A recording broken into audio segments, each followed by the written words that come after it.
From the unexplained to the mundane, come join us on a journey to the fringe.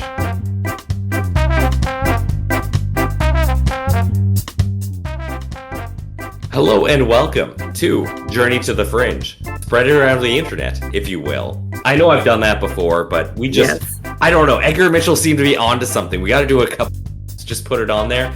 And weirdly enough, since I've done that, our numbers, so we're doing it. Please do. We are your podcast hosts, Taylor and Chelsea, here today doing what may be a two-parter, we don't know for sure, of Chelsea's doing. So I don't even know right now starting this episode, so we are just going to find it all out together. Today, Taylor, I'm so excited to tell you what we're talking about today. We're diving into, let's see if you know who this is, J3 Productions. Oh, they did Stanley Tiger. They did Stanley Tiger. The continuation of the Extraordinary series, which started with Stanley Tiger. Yes. So I was looking at this at one point right after Stanley Tiger, and I just didn't feel like I had the time for it. So I'm very excited. So in case you need a reminder, first off, I would recommend you go back to listen to Stanley Tiger. Classic episode. Such a good episode. They were the Ed Walters of their time, which is useless after 1990. So good. You can't be Ed Walters once, the internet comes about. So I thought I could trigger your memory if you don't remember right now. Don't go back if you listen to it, but please go back if you didn't. And I'm going to refresh you with just some reviews of the first Extraordinary. I don't know why I keep wanting to say it that way. In the series Stanley Tiger, which doesn't go by Stanley Tiger. It goes by Stanley. What's his last name again? Who fucking knows? Tiger. I don't know. I can't remember. Go back and tell us. Just tell us in the comments. Okay, first one. 4 out of 10. It's a 4. It's better than 1. 3 above 1. It's obvious no one here watched until the end. This one actually has a spoiler on it. It's very obvious no one here watched until the end because everyone who reviewed this film left out one very important detail of this dude's credibility. At the very end of the film, text pops up that says that in 2014, Stan was charged with possessing and distributing child pornography as children as young as 5 years old. He claimed the FBI planted this evidence to shut him up. When I saw this, I was disgusted, and any little teeny bit of belief I had in some of what he said, in brackets, there were parts where there were police reports and also the injuries, which he had medical records of, which shocked me if they were self-inflicted, end quote, all went out the window. This dude is sick.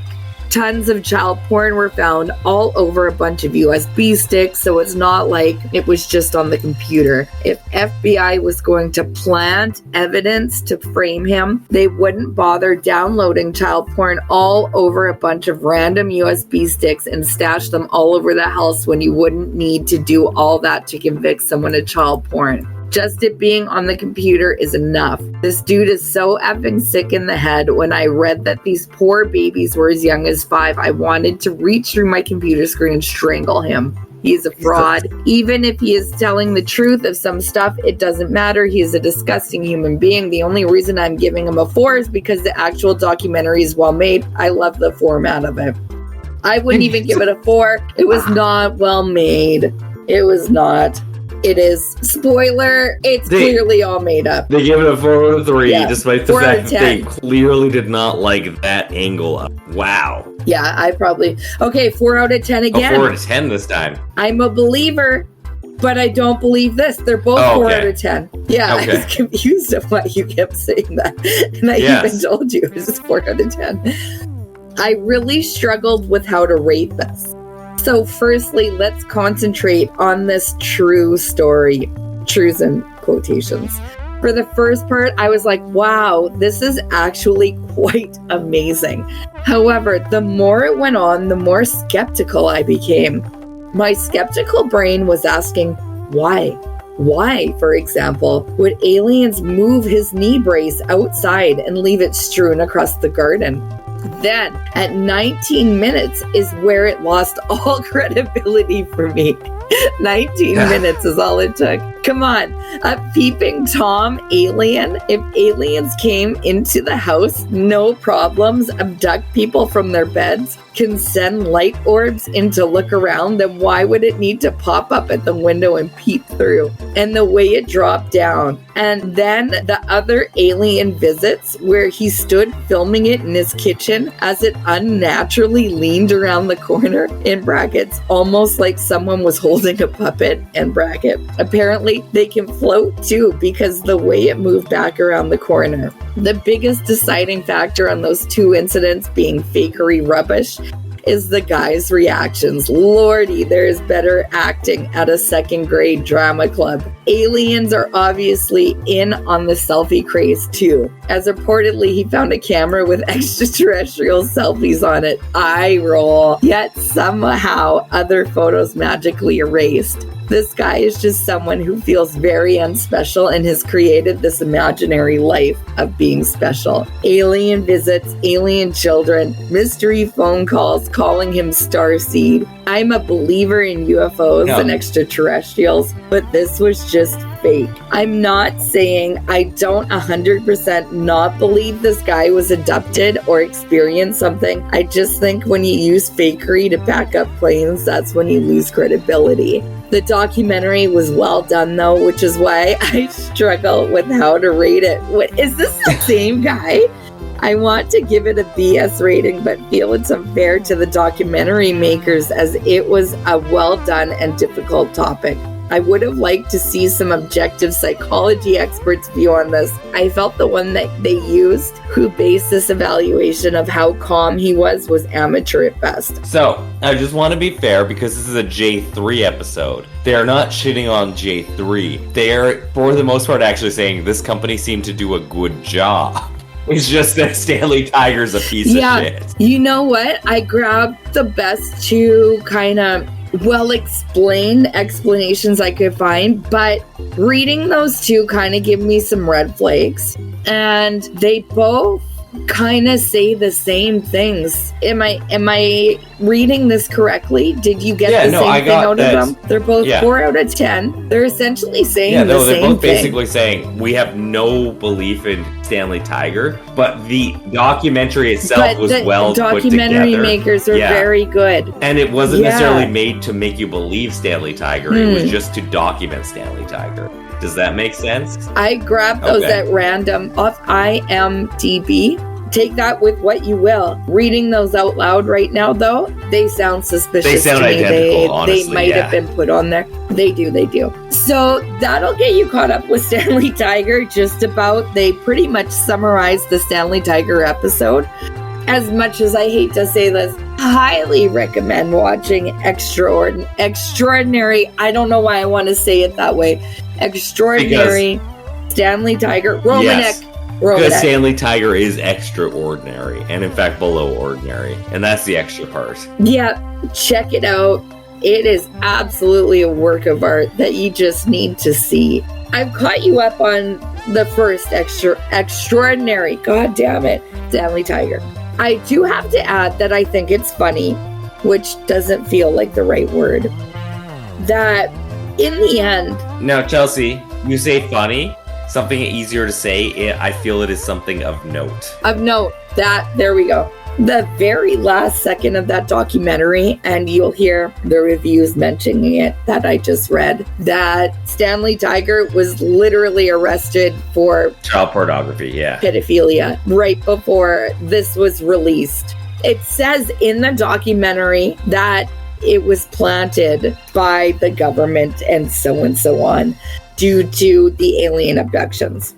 And we have very clear evidence from one Mr. Richard Doty that if the government was to, in fact, try to discredit someone, they're not going to plant child pornography into someone. Fuck with you directly. They're probably going to do different methods of discrediting you other than child porn. So I just wanted to throw that in there. We do have a whole other scenario where child pornography was not used. This man, Stanley Tiger Romanek, has been found guilty of pedophilia. I just want to make that clear here.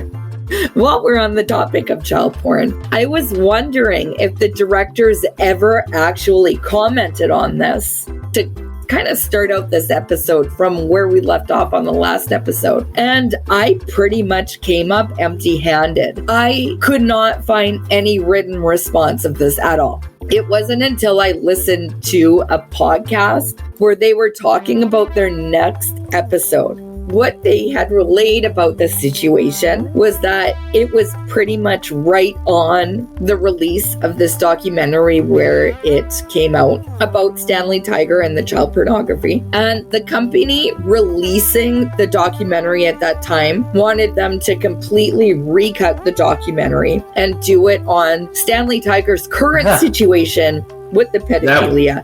That would have been such an interesting documentary at that point. I mean, that wouldn't be the original documentary at all. And so they were like, no. No, that would be... So many times when you go into a documentary, you end up with a different story that you have to follow. And that would have been such an interesting documentary where you go in with a guy who is claiming these things and then it turns into really, really gross sex charges, which you have to follow. Yeah, which also leads you to believe that this might have been a storyline to begin with. So they do say on this podcast that, they said that they wanted us to do it on this. And we said, nope. They ended up releasing it independently and self-distributed it because they were like, this was this period in his life where he was being abducted. And this is what we documented. And it's completely separate from this. They didn't want to redo it and they self-distributed it. Then somebody reached out to them after they released it. They approached them about releasing it. And then that's when Netflix bought it up as well. I don't know. I find that a fucking weird storyline that they bought it up knowing that this guy was a pedophile. I want you to keep this in mind through this whole episode. Because I find it weird where this goes. This should have been a huge black mark on the first documentary. Not only that, Netflix bought it after they did it. Which is a huge black mark on Netflix. And I've never heard them come up in the bad on this. I know. And it brings into question as well, did they buy it with that little blurb at the end saying that he was arrested on sex offender, pedophilia charges? And they were like, okay, that's your due diligence?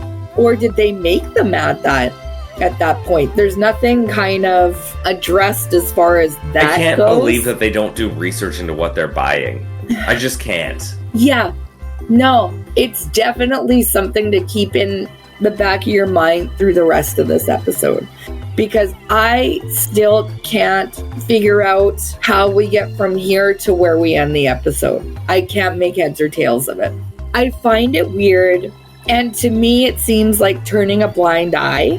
What I'm going to leave it with and the conclusion I'm coming up with to end on is the end of the documentary where it says that he was framed for being a pedophile by the government in light of these abduction stories. And while they say all of this stuff about Netflix buying it, and they're like, oh, this was a different point of his life, blah, blah, blah. He would have been doing this the whole time. I don't buy the cover-up story of this. Stanley Tiger's a pedophile. He's been proven guilty. He's in jail for it. But this is clearly where the producers of J3 stand on it. That's where I'm ending this little section off. And it's a pretty dark section, but that's their stance on it. Yeah, fair enough. Moving on. J3 Films has 3 documentaries with the extraordinary... I can't believe, just Chelsea, before you continue on, that they saw that the first one ended with the guy, he ended up being a pedophile. Let's just use the same name. Yeah. It's got cred. Let's just continue it. Let's just make a second and third of this series, right? I don't know. It makes no sense to me. And like I said, by the end of this, you're not going to have our heads or tails of it for why it started with Stanley Romanek, Stanley Tiger. Like, it doesn't make sense how it gets from there to there. The documentaries start with Extraordinary, the Stan Romanek Story, which I just finished reminding you about and going on a long tangent about, but I didn't actually say the name of what it's called. It is a funny documentary to watch. These are clearly made up scenarios, as I'm sure you have already found out going back and listening to the Stanley Tiger episode. Next documentary in line is Extraordinary, the Seeding, and then Extraordinary, the Revelations. And J3 Films describe themselves as an indie documentary film production and distribution. I found this great little blog post on their website that I think will take us, at least from their point of view, from Stanley Tiger to the next film. Because I was having a lot of trouble figuring out how the fuck they got to the seeding from Stanley Tiger. This blog post is titled Extraordinary, the Seeding, Deeper Down the Rabbit Hole, and this is written by John Semple, who was one of the directors, on October 18, 2018. When so many people reached out to us after watching our first film, Extraordinary, the Stan Romanek Story, we realized it was mission accomplished. We knew it would be a polarizing film simply because of the subject matter, but as filmmakers, our goal from the beginning was to present the story and evidence in an objective manner so viewers could make up their own minds as to whether or not they believed the story to be true. We also wanted to provide the nudge that would compel people to at least consider the possibilities. Do extraterrestrial beings exist? And if they do, are they abducting humans for some kind of experimental purpose? We didn't make the film for true believers or hardcore skeptics. It was made for those who live somewhere in the middle, in the space where most of us reside, a place where healthy skepticism and childlike curiosity constantly commingle. We made it for those who aren't afraid to ask the questions. Who are we? Why are we here? Why don't we know about the universe that surrounds us? Most importantly, we wanted a story to tell about what it is to be human. Regardless of whether or not you believe in UFOs and or alien contact, there are tens of thousands of people across the planet who have had UFO-related encounters and been profoundly affected by them. By telling their stories, our hope is that others can be empathetic to their experiences. With the success of the first film, we were asked by The Orchard, our distributor partner in LA, to create more content. So that would be the one, as an aside, that was able to get Netflix to pick them up. We told them there was more to this story and that we would like to go deeper down the rabbit hole to tell it.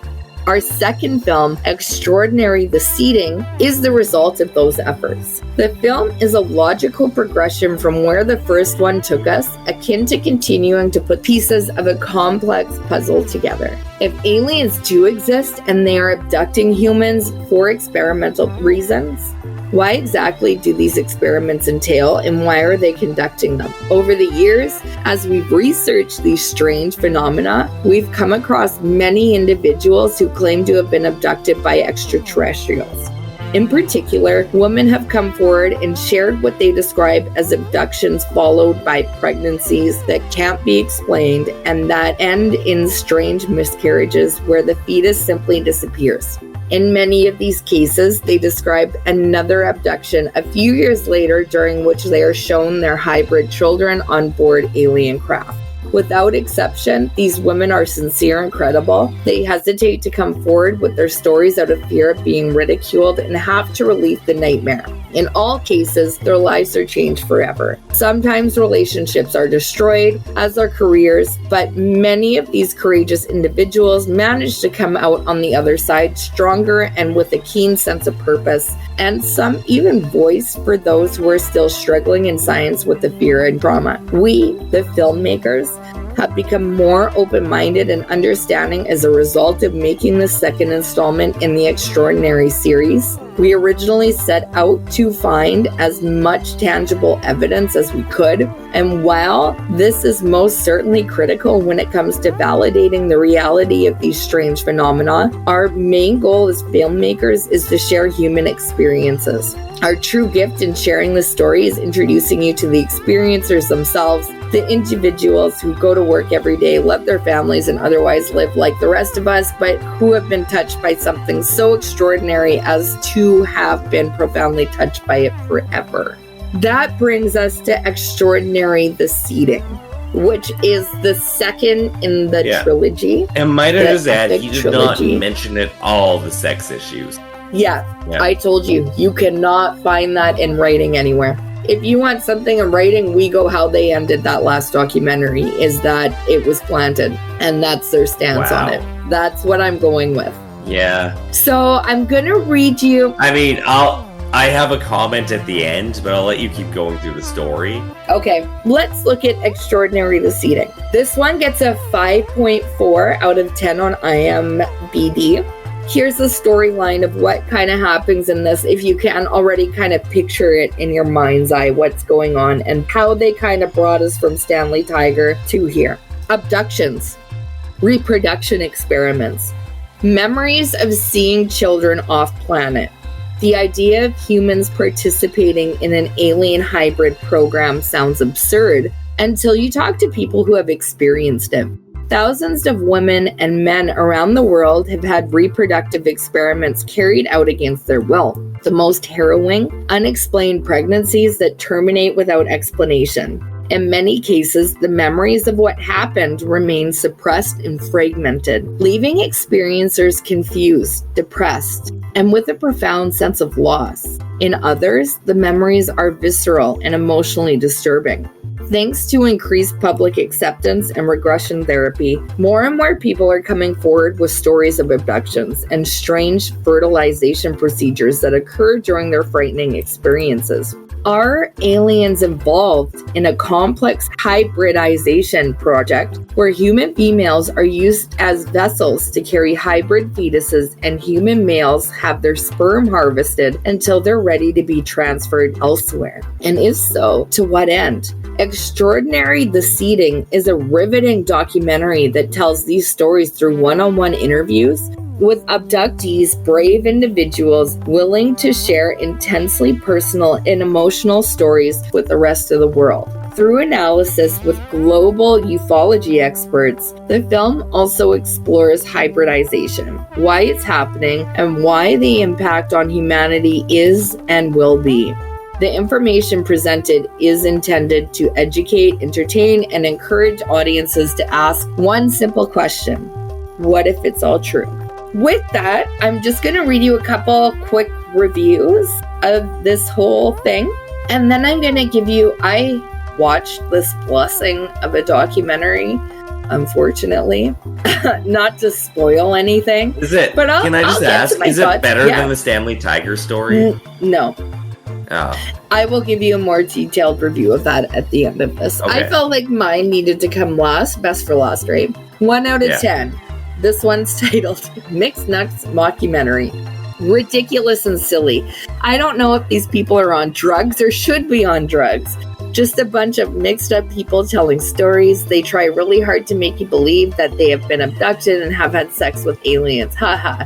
Honestly, I don't know if this is a comedy, a hoax, or an array of mentally ill persons. Shake my head. Right, I only gave that one review. So, Taylor, I would like you to take a look at, I'm just going to share you a link here in general. I'd like you to take a look at, and I just want you to give me a feeling. Just explain to me kind of what you're seeing. Oh, I'm having a really hard time with this. Okay. So what I'm sharing with you is the J3 website. This is the exact movie that I'm talking about. It has the synopsis, it has the reviews, it It has everything. The specific place I linked you to is the awards that this film has won. Oh yeah, there it is. Okay. So I just want you to read a couple of the recognition and awards that they have here. So they won the Best Documentary and People's Choice Award at the 2019 IUFOC EBE Film Festival. The Best Feature Documentary at the 2019 Aphrodite Film Festival. The Best Feature Documentary Silver Award, which I don't know what that means. I think that's good, but just take a scroll. Would you get from this that they've won a good amount? Many awards. Okay. Would it surprise you if I told you that they have actually not won one single award for this documentary? It kind of would. I thought what they were going for was submitting it to literally every film festival to get awards. Yeah. So that would surprise me that they won none.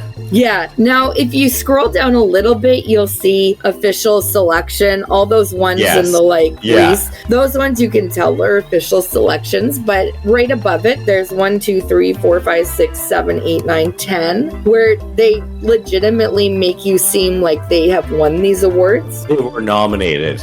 Okay. Yeah. They actually, I don't know what these are the selections they submitted for, but they have actually not won a single thing for this documentary. And I feel this to be majorly misleading that they have this on their website.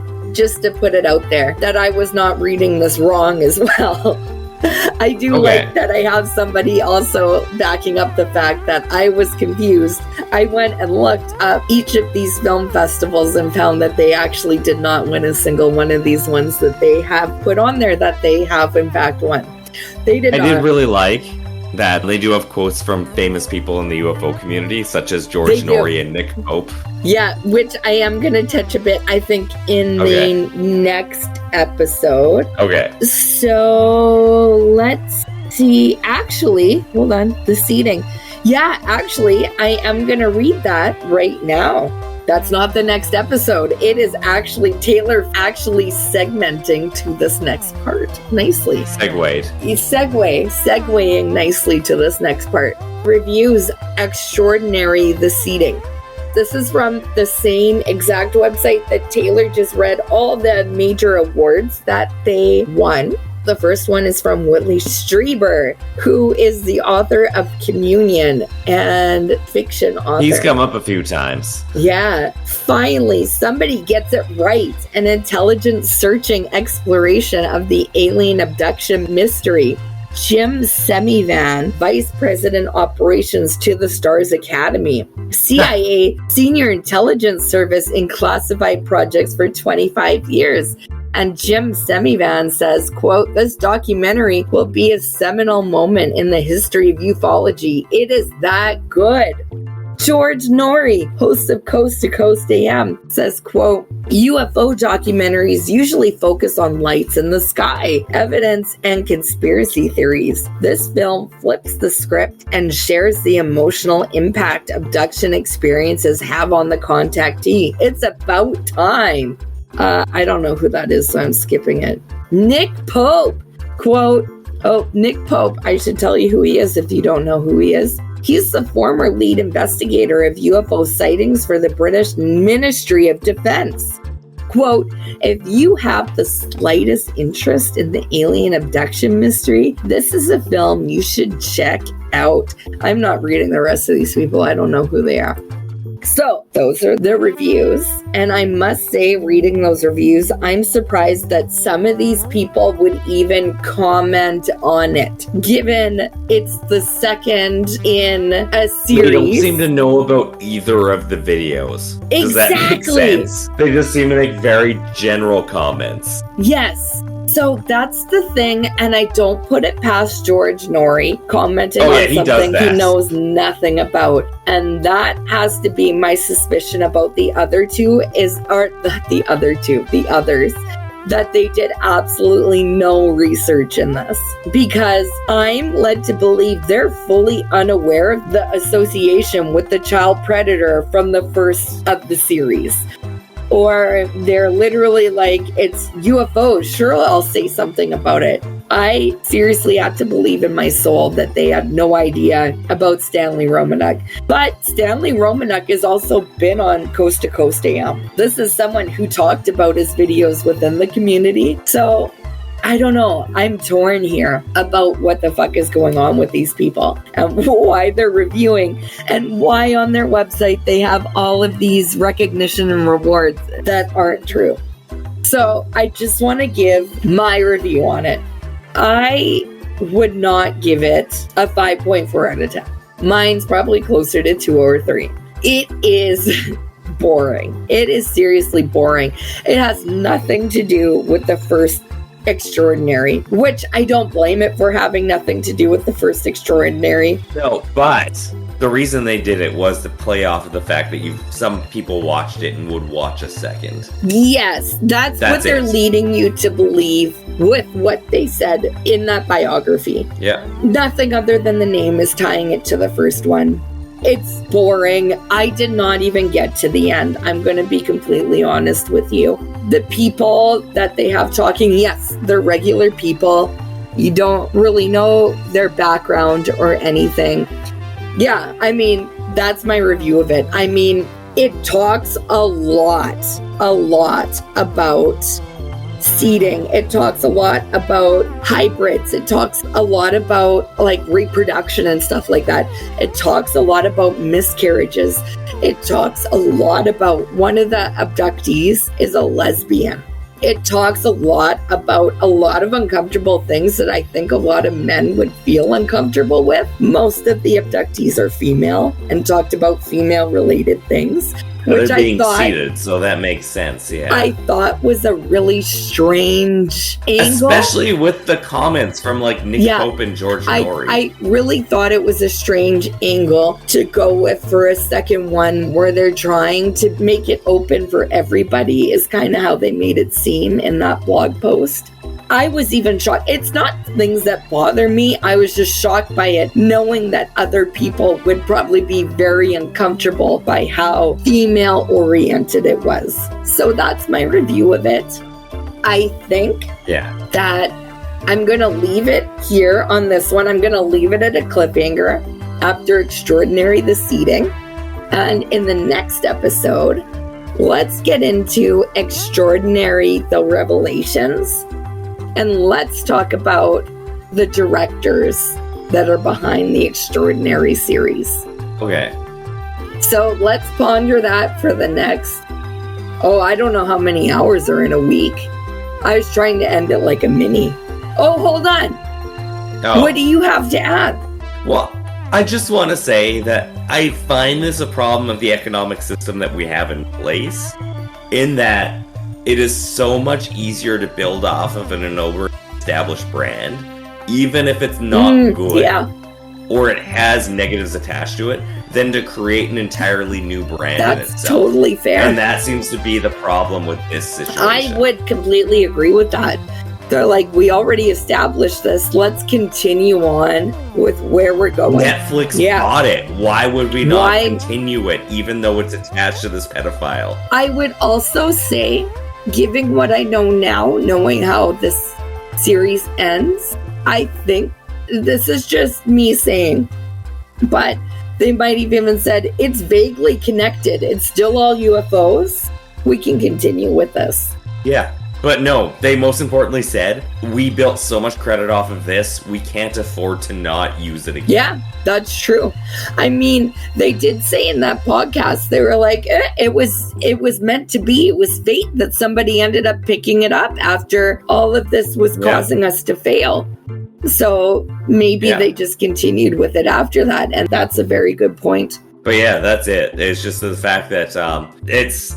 in any sane or normal society, you just end it at that. And if you have other stories to tell, you tell them separately from Personally, Stanley. Exactly. I would have probably moved on with another one and been like, I want to keep directing. Let's just direct a whole different movie. In this area, too. Just like, these will be separate from Stanley because, my God, this came out and we cannot have it attached to this.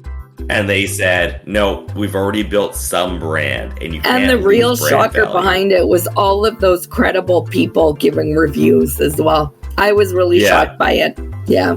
But yeah, that's all I had to add. Well, we've reached the end, I think. So now you have 7 days worth of hours to contemplate what part 2 is going to bring you. What is it, 168 hours? 168 I don't know. I hours. just said I don't know how many hours. Okay. Yeah. 120 plus 48, so 168. Okay. 168 hours. Well, less than that because there's a mini and then you forget all about it. Plus, also, you've been listening to this episode, which kind of cuts in time to the next episode. Yeah. So, see you there. Yeah. We'll see you at the mini. Goodbye. Bye. Thank you for listening to Journey to the Fringe. If you have liked what you have listened to, please like, share, subscribe, or follow, depending on what venue you are listening to us through. Also, please, if possible, leave a 5-star review, as that really helps us in the algorithms. Should you wish to interact with us, please check us out on your social media of choice. I bet you we are there. And if you really want to communicate with us and give us ideas for new episodes or tell us that we're wrong and terrible, either way, please send us an email at journeytothefringe@gmail.com. For now, I'll see you in the next episode.